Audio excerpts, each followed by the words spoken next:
70 तक का लेवल्स हमको मिल सकता है, एक बार इस पे आप नज़र रख सकते हैं। लेकिन अलग अलग स्टॉक्स पे आज इम्पैक्ट काफ़ी ज़ोरदार पड़ेगा, क्योंकि कुछ एक तो रिकवरी वाले शेयर्स भी हैं जहाँ पे आपको ज़्यादा ध्यान रखना है, और कुछ एक ऐसे शेयर्स भी होंगे जो अलग फैक्टर से चलेंगे, जैसे टाटा ग्रुप। इनको लेकर जो न्यूज़ फ्लो है सिस्टम में वो कम नहीं है। टाटा मोटर्स की बोर्ड की इनकी एक बैठक होने वाली है। टाटा पावर को बोला गया आप जल्दी फैसला करें। फिलहाल इंडिकेटिव टिक्स में ज़्यादा शेयर्स ऊपर हैं, लेकिन सबका न्यूज़ फ्लो पे पूरी तरह से असर ज़रूर देखने को मिलेगा। सुमित, आपकी तरफ से आज के ट्रेड कौन से हैं? क्योंकि बाजार खुलने में 4 मिनट का समय है, आप कौन से ट्रेड रिकमेंड कर रहे हैं? आप देखिए, अल्ट्राटेक सीमेंट एक स्टॉक हमें अच्छा लग रहा है प्रेजेंट लेवल्स पे। अच्छा इसलिए लग रहा है क्योंकि कल ये स्टॉक ने एक लोअर लेवल से रिकवरी दिखाई, और आज ऐसा लगता है कि मार्केट्स अगर थोड़ा तेजी में दिखाया तो ये स्टॉक के अंदर एक अच्छा ऊपर पे हमको पुल बैक देखने को मिल सकता है, जिसके अंदर स्टॉक 3500-3550 तक के लेवल्स देखने को मिल सकते हैं।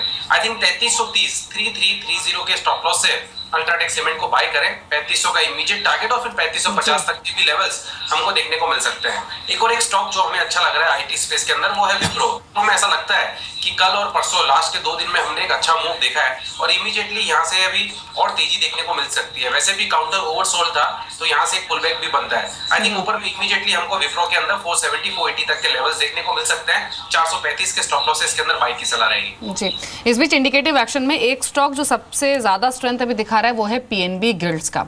आप देखिए Q2 के नंबर्स के बाद से ही ये स्टॉक लगातार चल रहा है, 70% से ज्यादा मूव दे चुका है, कंसिस्टेंटली अपने हाईस पर ट्रेड कर रहा है, और आज एक बार फिर से स्ट्रॉन्ग ओपनिंग की तैयारी। आशीष, एक कमेंट में आपका पीएनबी गिल्ड्स पर लेना चाहती हूँ। आमतौर पर स्टॉक के बारे में कम बातचीत होती है, लेकिन जिस तरह का मोमेंटम स्टॉक में रहा है, इसकी वजह से काफी चर्चा हाल ही में शेयर पर काफी हुई है। गवर्नमेंट सिक्योरिटीज मार्केट का प्राइमरी डीलर है पीएनबी गिल्ड्स। Q2 के नंबर्स बहुत स्ट्रॉन्ग आए थे, जहां पर हमने मल्टीफोल्ड जंप कंपनी की प्रॉफिटेबिलिटी में देखा था, और कई एक्सपर्ट्स मान रहे हैं कि इन स्तरों से भी एक डिसेंट अपसाइड नजर आ रहा है। क्या अभी भी ये स्टॉक खरीद लेना चाहिए या फिर देर हो चुकी है? देखिए, देर तो नहीं हुई है, की बेनिफिशियरी है पूरे जो भी हम जिस एनवायरनमेंट में इस समय हम हैं। और आपने रिजल्ट्स की भी बात करी, बहुत ही उम्दा रिजल्ट्स आए हैं। तो मुझे तो ऐसा लगता है कि ये मार्केट आगे जाके और ज़्यादा एक्सपैंड होगी और ज़्यादा ब्रॉडन होगी। कोई ऑप्शन ही नहीं है, अब तो वो होना ही है। सो आई थिंक ये तो कहना मुश्किल है कि थोड़ी प्रॉफिट टेकिंग आ सकती है, क्योंकि बहुत ही अच्छा मूव आया। But I think any down side is a buying opportunity in this stock. और मुझे लगता है यहाँ से भी आपको कम से कम 20 से 25% का मूव आने वाले 2-3 महीने में देखने को मिलेगा। ठीक है, इस भी फ्यूचर रिटेल के शेयर पे भी आप अभी इंडिकेटिव स्टिक्स आना शुरू हो जाएंगे, और इनफैक्ट आ गए हैं क्योंकि फ्रीज हो चुका है। और क्योंकि यहाँ पर 2000 रुपये का जो कार्ड स्वाइप करके आप कैश निकाल पाएंगे, इसका कुछ हद तक असर पड़ेगा। हालांकि लोगों को एक सुविधा दी गई है, बिजनेस पे कुछ ज़्यादा असर नहीं होगा, लेकिन हाँ, आप स्टोर्स में जाएंगे तो नो डाउट जो फुटफॉल है वो आपका बढ़ता हुआ दिखेगा इस कंपनी के पॉइंट ऑफ व्यू से। इसके अलावा रेडिंगटन, जहाँ पे HDFC म्यूचुअल फंड्स ने हिस्सेदारी बढ़ाई है, वे 5% से ज़्यादा हुई है। ये शेयर करीब 1 से 1.25% की तेजी के साथ ट्रेड कर रहा है। ये कुछ एक पर्टिकुलर शेयर्स हैं जहाँ पे आपको ज़्यादा ध्यान रखना है। एशियन पेंट, जहाँ पे प्रमोटर्स ने कुछ शेयर प्लेज किए हैं करीब 4 लाख के आसपास का। इस पे शायद ज़्यादा आपको पॉजिटिव ना दिखे, लेकिन फिर भी आप इसमें थोड़ा सावधानी के साथ ट्रेड करें, क्योंकि नेगेटिव न्यूज़ फ्लो इसके साथ कहीं ना कहीं ट्रेड कर रहा है। और इसके अलावा LNT जिसके नतीजे आए उसमें उन्होंने कहा कि 2% से ज़्यादा की मजबूती है। और एक शेयर और देखिए, भारती एयरटेल, जहाँ पे एयरसेल के 20 मेगाहर्ट्ज स्पेक्ट्रम का अधिग्रहण इन्होंने पूरा कर लिया है, और 2300 बैंड में आंध्र प्रदेश के सर्कल का भी अधिग्रहण इन्होंने पूरा किया। तो एक भारती एयरटेल का भी शेयर है जिस पे आपको ध्यान रखना है। बाजार खुलने में अभी सिर्फ 1.5 मिनट का एक समय बाकी है। ओवरऑल आज की ओपनिंग अगर हमको पॉजिटिव मिल रही है, जिस तरह से रुझान हमको दिख रहे हैं, उसके बाद राकेश क्या करना चाहिए? ओपनिंग तो अच्छी मिल रही है। देखिए डिम्पी, मेरा ऐसा मानना है एक अच्छी ओपनिंग है, और एक्सपायरी भी एक अच्छे नोट पे हो जाए तो काफ़ी अच्छा है। मेरा ऐसा मानना है स्टॉक स्पेसिफिक रणनीति अपनानी चाहिए। कई काउंटर्स हैं जहाँ बॉटम फॉर्मेशन क्लियरली विजिबल है, जहाँ पे ब्रेकआउट्स हो रहे हैं। मेरा ऐसा मानना है स्टॉक स्पेसिफिक रणनीति अपना के बाइंग करनी चाहिए। जी, मार्केट्स खुलने में करीब 1 मिनट बचा है। निफ्टी 8051 पर ट्रेड कर रहा है, 48 पॉइंट्स की स्ट्रेंथ लेकर। सेंसेक्स भी 26,000 के ऊपर 140 अंकों की बढ़त देखी जा रही है। आज खरीदारी दिख सकती है निफ्टी बैंक में, PSU बैंकिंग स्टॉक्स में। एटलीस्ट वो रिफ्लेक्शन अभी इंडिकेटिव एक्शन में तो डेफिनेटली मिल रहा है। 0.5% से ज्यादा की बढ़त है निफ्टी बैंक में, 18,660 का level. Nifty PSU bank index 1% ऊपर ट्रेड करते हुए। कल PSU बैंक्स नहीं चले, लेकिन आज शायद चलेंगे। और आज हमने शो की शुरुआत में आपको बताया भी था कि PSU बैंक्स पर खासतौर पर आपको ध्यान देना है, ये पॉकेट आज परफॉर्म कर सकते हैं। वो रुझान अभी दिख रहा है एटलीस्ट मार्केट खुलने से पहले। पंजाब नेशनल बैंक 1% ऊपर, 1% ऊपर बैंक ऑफ बड़ौदा ट्रेड कर रहा है। बैंक ऑफ इंडिया भी 0.1% की मजबूती दिखा रहा है। लेकिन बैंकिंग के अलावा कुछ छोटे स्टॉक्स जो कि आज वॉल्यूम्स के साथ ट्रेड कर रहे हैं इंडिकेटिव एक्शन में, पीएनबी गिल्ड्स उसको टॉप करता है, 8.5% का मूव, 55-70 के लेवल्स देखे जा रहे हैं। साथ ही आप एक स्टॉक देखिए लिंक पेन 239 का लेवल, 5.5% का मूव है।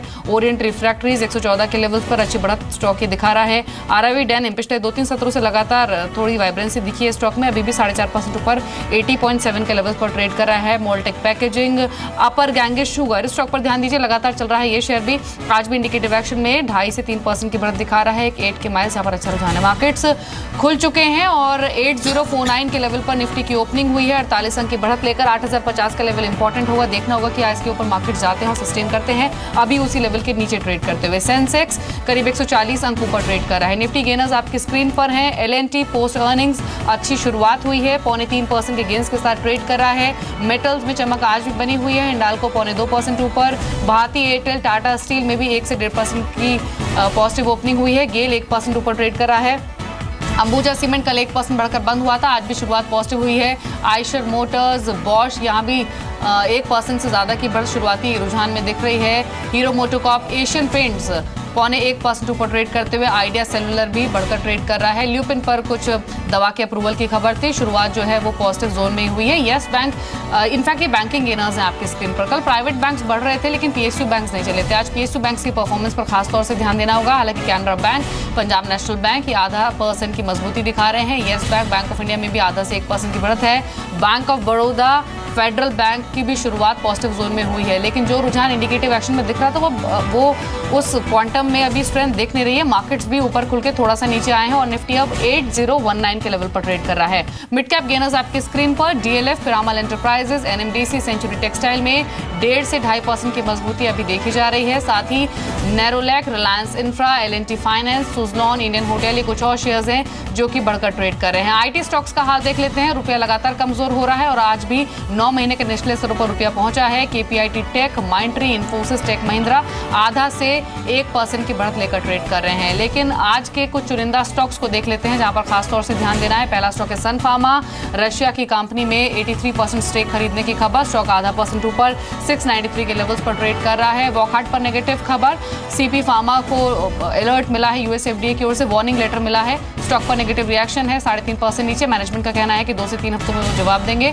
अच्छी शुरुआत हुई है एलएनटी की, पोस्ट अर्निंग्स 3% का मूव देखा जा रहा है 1368 के लेवल्स पर। आशीष ने कुछ देर पहले कहा भी था कि फिस्कल स्पेंडिंग जो बढ़ेगी उसका एक बड़ा बेनिफिशियरी एलएनटी होगा, इसलिए इन स्तरों पर खरीदा जा सकता है। बीएचएल कल टूटा था, अभी बिल्कुल फ्लैट ट्रेड कर रहा है 124 के लेवल्स पर, मामूली बढ़त लेकर।